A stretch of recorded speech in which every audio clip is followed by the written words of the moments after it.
믿음의 사람에게는 반드시 영적인 고집이 있어야 합니다. 그 영적 고집이란 하던 대로 못하던 대로가 아니고 잘했던 그 하던 대로, 우리 다 같이 따라서 하십시다. 하던 대로. 이를테면 세상이 뒤집어진다 할지라도 예배하던 대로 예배해야 합니다. 그리고 여러분, 상황이 바뀌어도 상황에 끌려가는 자가 안 되고 기도하던 대로 여전히 기도의 자리에서 기도를 하고 있어요. 사람이 바뀌어도 하나님께 충성했던 대로 여전히 사람이 바뀌어도 하나님께 충성하고 있어야 된다는 거죠. 시대가 바뀌어도 우리가 드렸던 하나님 앞에 영광스럽고 기쁨과 감격의 찬양을 하고 있는 우리들이 되어야 될 줄 믿습니다. 그렇게 우리가 이 세상이 바뀌고 달라져도 하던 대로 해 나가게 되면 하나님은 그 사람에게 필히 산 역사를 일으켜 주시리라 믿습니다. 우리 모두 다 하던 대로 행하심으로 하나님의 산 역사의 주인공들이 되시게 되기를 바랍니다. 다니엘도 그랬습니다. 다니엘도 고집스럽게 하던 대로 해 나가는 사람이었죠. 다니엘에게는 세상이 3번 바뀌고 왕이 서너 번 바뀝니다. 그런 상황에서도 다니엘은 굴하지 아니하고 하던 대로 그 믿음의 일들을 해 나갔습니다.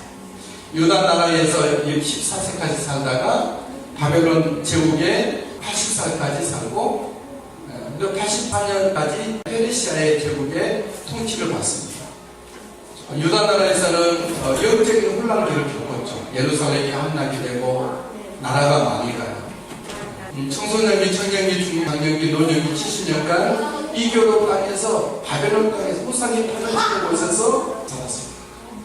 이런 병곡의 삶임에도 불구하고 다니엘 어떻게 하죠?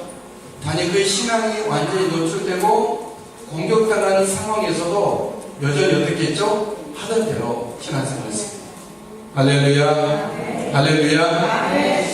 특히 다니엘은 페르시아 제국이 들어서고 새 왕이 등극이 된 다음에 그 신앙은 절대절명의 위기에 처합니다. 새 왕은 그 나라를 통치하기 위해서 120명의 장관을 세우고 그 위에 3명의 총리를 두죠.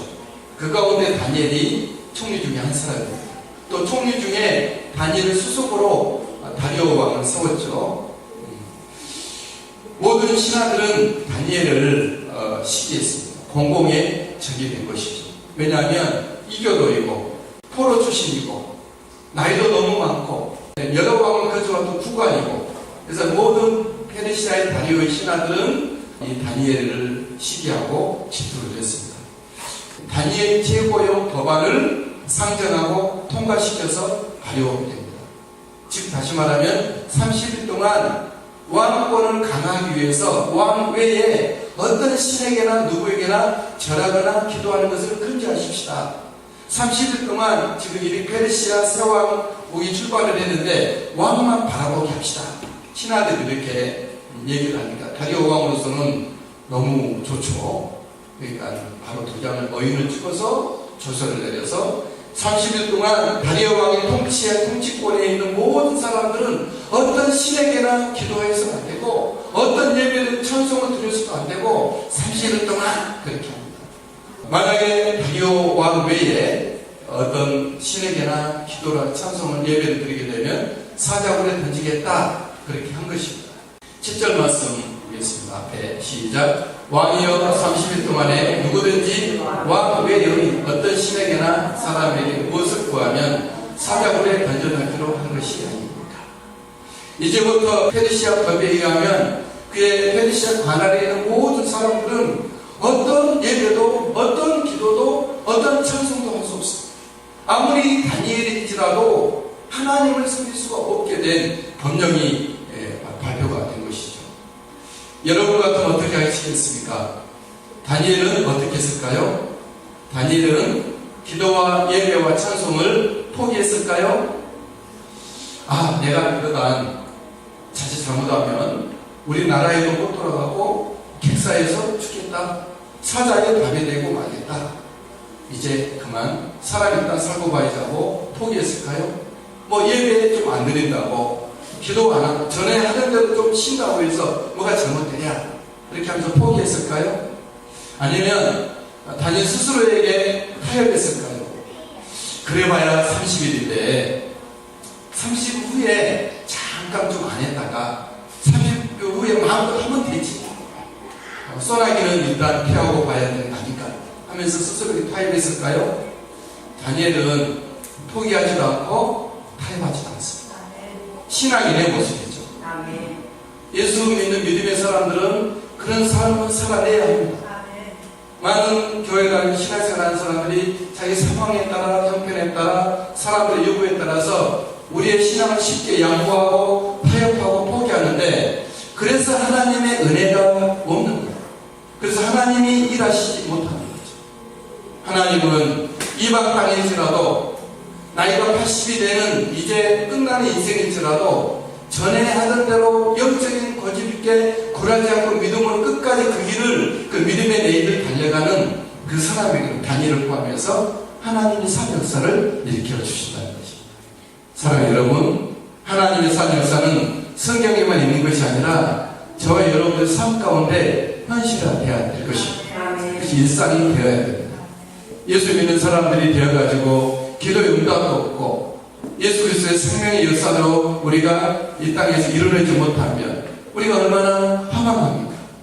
힘만 들고 그리고 사람들에게 예수님이 이런 분이다라고 분명하게 내보여줘야 될 우리들인데 예수님의 몸된 교회이고 우리가 이런 한결같은 전에 하던 대로 내 믿음으로 나갈 때 하나님은 일하십니다. 하나님은 왜 우리를 통해서 일하시지 않을까요? 하나님을 보실 때 종잡을 수가 없는 거예요.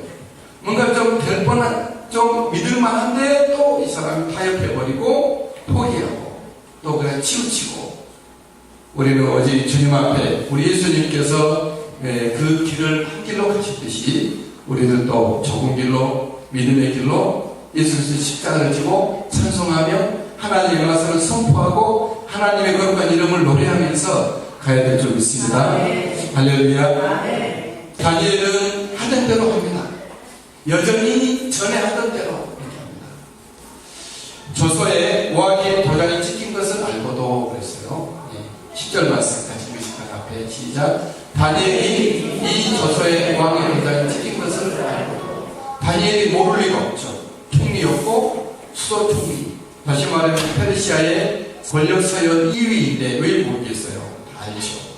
아마 다니엘 손에 의해서 끄기를 받았었어요. 그런데도 불구하고 다니엘은 알고도 하던 대로 합니다. 다니엘은 하던 대로 기도의 장소를 구별합니다. 시작. 자기 집에 돌아가서 윗방에 올라갑니다. 다니엘이 기도했던 기도의 장소는 어디죠? 자기 집 윗다락방이었던 거예요. 그리고 다니엘은 기도의 시간을 또 하던 대로 구별을 합니다. 계속 하루 3번씩. 어떤 사람이 이 말씀 보고 나도 하루 3번씩 기도합니다. 아침 식사 기도, 점심 식사 기도. 그런 기도를 말하는 게 아니에요.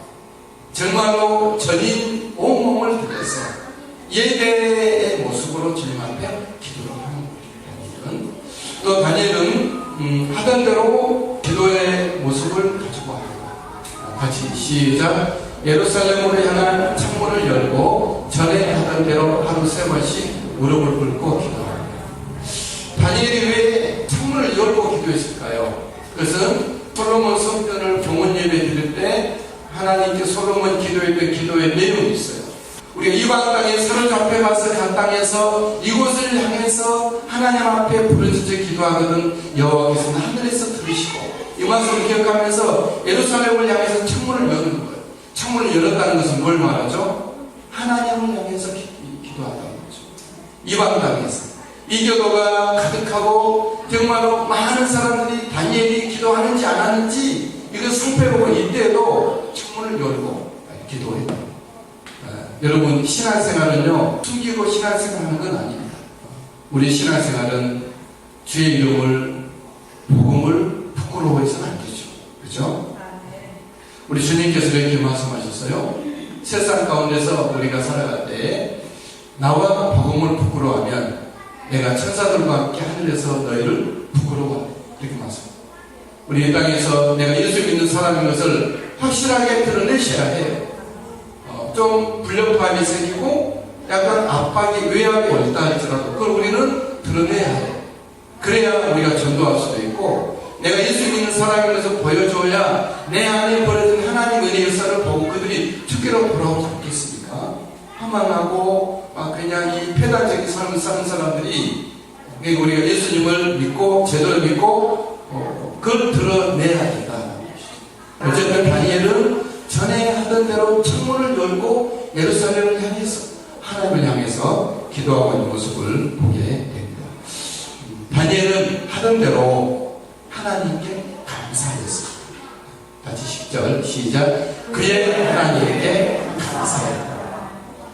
다니엘이 감사할 일이 뭐 있었을까요? 질풍노도의 시대 14살 때는 정말 세상 나라는 망해도 예루살렘이 망하지 않는다는 그런 그들의 명제를 깨고 예루살렘이 불탔잖아요. 돌 하나 돌이 남지 않고 다 샅샅이 완전히 무너졌잖아요. 성전이. 제사장들은 칼에 맞아 죽은 것을 보았잖아요. 다니엘도 왕族아닌 귀족 출신인데, 제사장 출신일 수도 있는데 다 그걸 보았잖아요. 그리고 이방 나라 왕이 4시가 된 거예요. 4시에서 평생을 사는 거예요. 80살까지. 무슨 감사를 했었겠어요? 떳떳이 마음 놓고 예배 한번 못 드리고, 거룩한 제사장의 설교 말씀도 듣지도 못하고 하나님의 성전 제사도 드리지 못하는 그런 상황에서 무슨 감사? 근데 다니엘은 하나님으로 인하여 감사한 것입니다. 할렐루야. 우리가 하나님 한 분 때문에 감사하는 우리가 될 수 있게 되길 바랍니다. 다니엘은 이처럼 세상이 뒤집어지고 시대와 사람이 바뀌고 상황이 변할지라도 어떻게 했죠? 하던 대로. 못하던 대로가 아닙니다. 오해하시면 안 됩니다. 그래, 오늘 말씀에 제목 하던 대로서 내가 잘 안 하던 대로, 내가 못하던 대로, 엉뚱한 대로 해. 그런 잘못 말씀 드는 거죠. 우리는 잘하던 대로, 하나님이 원하는 대로 믿음의 생활을 해야 될 줄 믿습니다. 우리들에게 이런 거룩한 영적 고집이 있게 되기를 주 이름으로 축복합니다. 불하지 않는 하던 대로의 신앙으로 끝까지 쭉 가십시오. 힘들어도 사람들이 알아주지 않아도 외롭게 간다할지라도 하던 대로 가십시오. 하나님 한 분만을 향해서 감사하면서 가는 우리가 되기를 바랍니다. 근데 이런 믿음은 평소에는 괜찮지만 상황이 바뀌고 외압에 의해 심각하게 도전을 받을 수도 있습니다. 다니엘에게도 위에서 보았듯이 외압이 있었죠. 위기가 있었죠. 새 나라 새 왕이 이제 집권을 하니까 새 법령을 발표를 했죠. 왕위에 구하면 사자굴에 던지겠다 하는 것이죠. 모든 신하들은 이제 어떻게 하죠? 다니엘을 지켜보고 있는 거예요. 모든 신하들의 관심은 누구에게 있죠? 자, 다니엘에게. 왜냐하면 그 법은 다니엘을 죽이기 마녀사냥법의 악법이기 때문에, 다니엘 하나 제거하기 위해서 그 법을 만든 것이기 때문에 모든 120명의 장관들과 그의 모든 페르시아 사람들은 다니엘 하나를 다 지켜보고 있는 거예요. 하나하나, 기도 하나하나, 예배 드리나 안 드리나, 진짜 찬송 하나하나, 전하던 대로 하나하나 다 지켜보고 있었던 것이죠. 자, 다니엘은 어떻게 하죠? 그러나 다니엘은 하던 대로 윗방에 올라가서 창문을 열어 다 보도록, 야, 나 기도한다 여전히. 뭐 그렇게 했는지 모르지만 아마 제 생각에 신경 안 썼을 거예요. 예수 믿는 사람은 신경 안 쓰잖아요. 그죠? 세상과 그런 것에 너무 좌파, 우파, 남북 이런 거 크게 우리는 물론 기도를 포함하지만 신경 안 씁니다. 우리가 누가 예수 믿고 누가 구원받아 여기에 신경이 있는 거예요. 누가 하나님의 나라로 더 옮겨지고 누가 하나님 뜻대로 사는가 여기에 관심 있는 거지, 세상 그런 거.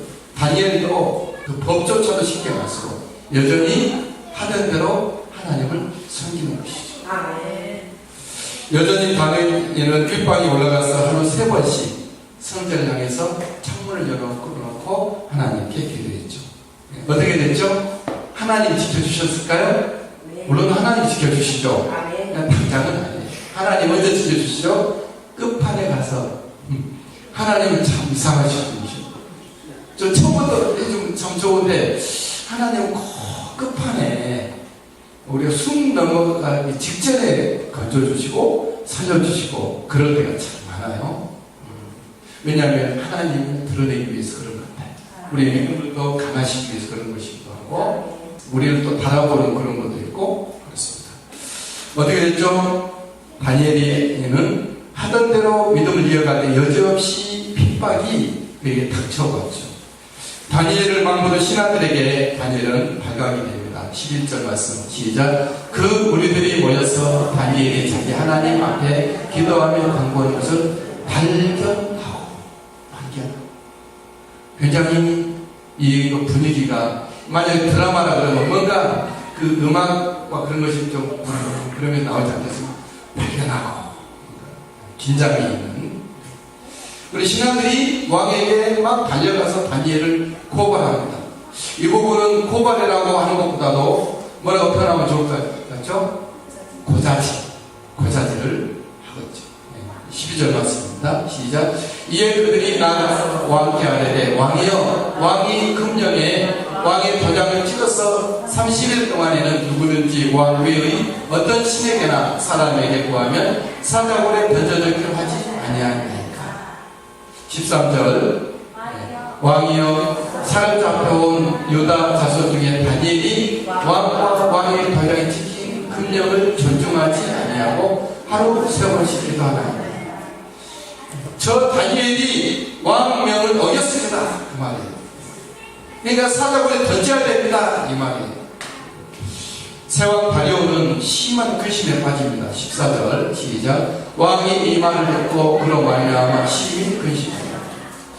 왕의 명령을 불복한 사람이 있다면 왕은 어떻게 하죠? 일반적으로 대노를 하죠. 막 분노하고 쳐 죽여라 그렇게 명령하는 것이 일반적이죠. 그런데 다리오 왕은 왕명을 거역한 다니엘에 대해서 분노하지 않고 어떻게 하죠? 마음에 근심하였다. 심히 근심했다는 것입니다. 여러분 왕은 다니엘이 왕명을 어기고 고발되는 것을 보고 왜 분노하지도 않고 당장 죽여라 이렇게 명령하지도 않고 근심했을까요? 이 왕도 아는 거예요. 이 법이 악법이었구나. 다니엘을 하나 죽이기 위한 신하들의 어떤 그런 모의에 의한 악법이라는 것을 이제 알았을 겁니다. 그리고 무엇보다도 다리오 왕은 다니엘을 신뢰한 거죠. 무한 신뢰한 거죠. 우리가 어디 가든지 신뢰받는 우리들이 될 수 있게 되길 바랍니다. 무엇보다 하나님으로부터 천대 왕 되신 예수 그리스도로부터 무한 신뢰받는 우리가 되시게 되어 주 여러분을 축복합니다. 다리오 왕은 하나님을 모르는 사람이었지만 그 이후에 다리오 왕에 대한 업적과 성경을 조사해 볼 때 의로운 왕이었습니다. 이 다리오 왕은 하나님을 모르고 하나님의 말씀이 있지는 않지만 인간적으로 정의로운 왕이었습니다. 다리오 왕은 다니엘에 대해서 굉장히 아쉬워합니다. 왕은 다니엘을 구조하려고 해가 지도록 힘을 쓰죠. 그러나 역부족이었습니다. 14절 시작. 다니엘을 구원하려고 마음을 쓰며 그를 건져내려고 힘을 다하다가 해가 질 때에 해가 지도록 왕이 노력을 한 거예요. 그래서 왕은 하는 수 없이 신하들의 압력과 찍은 도장 법령에 의해서 다니엘 사자굴에 던지게 합니다. 16절 시작. 이에 왕이 명령함에 다니엘을 끌어다가 사자굴에 던져. 다니엘은 하던 대로 믿음을 지켰지만 하나님이 도와주지 않았어요. 사자굴에 던져줬어요. 이때 다니엘은 어떻게 했을까요? 하나님 뭐망 있을까요? 하나님 내가 사자굴에 안 던져줄 줄 알고 믿음을 지켜야 되는데 안 지켜줄 그렇게 했을까요? 그렇지 않아요.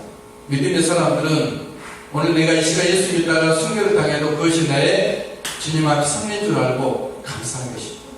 다니엘은 사자굴에 던져질 때 주님 제 어떤 인생이 또 이 모습으로 믿음 지키다가 주님의 영광 돌린 것이 주님의 뜻이라면 순종하겠습니다. 이렇게 했을 것 같아요. 우리가 하나님 앞에 우리 어떤 상황에서도 반항하지 않게 되길 바랍니다. 항상 하나님께 감사의 신앙으로 서수게 되길 바랍니다. 이 간신들 앞에서 왕은 아무것도 할 수가 없고 그냥 왕은 다니엘에게 말로 위로만 합니다. 16절 계속해서 시작. 왕이 다니엘에게 이르되 네가 항상 섬기는 너희 하나님이 너를 구원하시리라. 다니엘이 주여 나를 구원해 주십시오 그렇게 기도했는지 안 했는지 모르지만 안 했을 수도 있어요. 그냥 받아들일 수도 있어요. 근데 대신 누가 기도하죠? 다리오 왕이, 믿음 없는 다리오 왕이 다니엘의 그 믿음과 신앙과 참된 신자의 모습을 보고 너희 하나님 너를 구원해 주기로 한다. 그런 말을 하는 것이죠. 이 호소는 다니엘이 직접 나를 위해서 기도한 것보다도 믿음 없는 다리오 왕, 이방 왕이 그렇게 하는 말이 더 하나님 앞에 더 호소력이 있을 수 있는 거예요. 예수 믿는 사람들은 이런 참다운 모습들이 있어지면 좋겠습니다. 오늘 교회 다니는 저 누구 하나님이 정말 도와줬으면 좋겠다. 안 믿는 사람들이 그러면 좋겠어요. 불쌍해서라기보다도 그 사람의 믿음 때문에, 그 사람의 믿음의 생활 때문에, 그 철저하고 온전한 정말로 빛나는 믿음 때문에 다른 사람은 몰라도 저 사람은 하나님이 복을 주셔야 돼. 그런 어떤 믿음의 모습으로 다니엘처럼 그런 은혜가 있기를 바랍니다. 그리고 사자굴은 봉인됩니다. 17절 이에 돌을 굴려다가 물 어귀를 막음에 왕의 그의 도장과 귀족들의 도장으로 봉하였으니 이는 다니엘에 대한 조치를 고치지 못하게 하려 예수님의 무덤이 닫히고 봉인되듯 다니엘이 사자굴에 던져지고 나서 봉인됩니다. 왕의 도장과 귀족들의 도장 다니엘을 빼내지 못하게 하는 거죠. 신하들이 이렇게 하는 거죠. 여러분 인간 왕에게도 안 되는 일이 있습니다. 왕이라고 다 할 수 있습니까?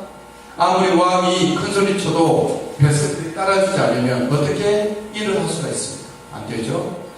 아무리 왕이 금관을 쓰고 호를 가지고 막 한다 할지라도 하나님이 돌보지 않으시면 그 왕도 설 수가 없는 거예요. 여러분 사랑도 많고 능력도 많으신 참된 왕이신 예수 그리스도 완전하신 예수님이 우리의 왕이신 것을 감사하십시다. 예수 그리스도를 믿고 따르고 찬양하고 의지할 수 있게 되기 바랍니다. 다리오 왕은 어떻게 하죠? 포기하고 다니엘을 포기도 하면서 자기 잠도 포기하고 금식합니다. 18절 말씀 시작. 왕이 궁궐에 돌아가서는 밤새도록 금식하고 그 앞에 보락을 그치고 잠자기를 말합니다. 다니엘이 뭔데? 그 하는 사람이 무엇이? 나이 많은 80 이방 포로 출신이고 옛날 사람이 잊혀져도 돼요. 나머지 최소 120명의 장관인데 이 한 명하고 다리오 왕이 볼 때는 이 한 명이 물론 120명의 어떤 청아도 귀했겠죠. 그러나 하나님 앞에 온전했던 그 다니엘에 대한 마음이 끌렸던 것이죠. 여러분 다니엘은 다리오 왕에게 어떻게 해서 이토록 아까운 사람, 아쉬운 사람이었을까요? 다니엘에게 뭐가 있었죠? 하나님의 영으로 신뢰하는 지혜와 총명이 있었죠. 꿈을 해석하고 글자를 해석해내다. 하나님의 글을 아무도 해석할 수 없었지만 하나님의 영을 가진 다니엘이 그 글을 해석을 했었죠. 또 다니엘에게는 하던 대로 했던 한결같고 변함없는 일관성 있는 진실성 있는 사람이 다니엘. 그걸 다리오 왕은 이 같은 귀를 어디서 만날 수 있을까? 그렇다면 다니엘의 그 신령한 지혜와 총명과 진실함과 하던 대로 신앙은 어디서 왔을까요? 그죠? 하던 대로의 은혜가 우리가 하던 대로 잘하던 대로 주님을 섬기고 기도하고 믿음 생활하고 성경을 가까이 하고 여러분들도 하던 대로 주님 앞에 믿음으로 하시고 주님의 사절사를 일으킬 수 있게 되길 바랍니다. 다니엘은 도장을 찍힌 것을 알고도 하던 대로 기도의 장소를 구별하고 기도의 시간을 구별하고 하던 대로 기도했고 하던 대로 감사했죠. 그렇습니다. 여러분 하던 대로 나아갈 때 우리가 갑자기 안 하다가 막 열심히 하면 하나님이 놀라죠. 왜 저러지? 우리가 열심히 하던 대로 하던 사람이 할 때 하나님의 때에 하나님 일하시다. 하나님은 누구의 하나님만이 아닙니다. 나의 하나님이죠. 누구에게는 다니엘이 그런 역사가 있는데 왜 나에게 그런 문제가 없을까? 하나님의 문제가 아니에요. 나의 문제. 우리가 하던 대로에 하는 것만큼 하나님은 그렇게 우리를 만나주시고 이루어져 가시리라 믿습니다. 한 번 사는 나의 인생이 예수 믿는 사람이 돼서 정말 투철한 또 또 빛나는 탁월한 하나님의 영적인 사람으로 나타나기를 바라고, 특별히 우리의 가정의 자녀들이 나보다는 나아야죠. 자녀들이. 그렇죠? 잘해야죠. 하나님 앞에 믿음으로 온전하고 성경을 밝게 하는 아이들, 하나님의 지혜와 총명 갖고 세계적인 인물로 우리를 만들어내야 돼요. 그 부모님의 책무죠, 의무죠. 자녀를 위해서 기도하고 모범을 보이면서 아이들에게 하나님이 약속한 약속의 말씀들을 잘 아이들에게 알려줘서 세상을 예수 그리스도의 나라로 만들어가고 하나님의 영광이 드러날 수 있도록 그런 은혜가 있도록 주의 이름으로 축복합니다. 찬송하겠습니다.